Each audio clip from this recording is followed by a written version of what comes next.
الله مطيني نعمة العين على سبيل المثال. هسه انت فرحان لان انت تشوف.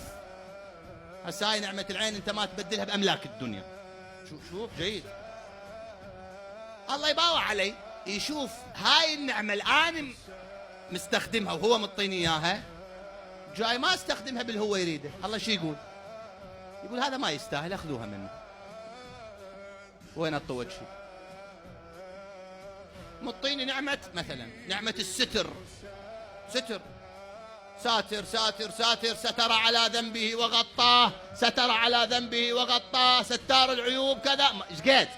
مرة مرتين ثلاثة أربعة. الله شاف هذا متمادي، يقول لهم هاي النعمة ما يستاهلها واخروها عنه. فضحها. وين يطوجها؟ نستجير بالله. يعني أنا من تنعرض علي معصية أقول لا يابا أنا محسوب على الحسين، لا الله يعاتب الحسين وعيب. يقول هذا مو محسوب عليك. شو أقول له؟ أنا محسوب على الحسين، أنا وجيها بالحسين. وجيها بالحسين يعني شنو؟ يعني الناس اعطتني قيمة لأنه على مود الحسين، وإلا إذا تبعدني أنا عن الحسين ما حد يعرفني. وي الحسين لما صعدت السالفة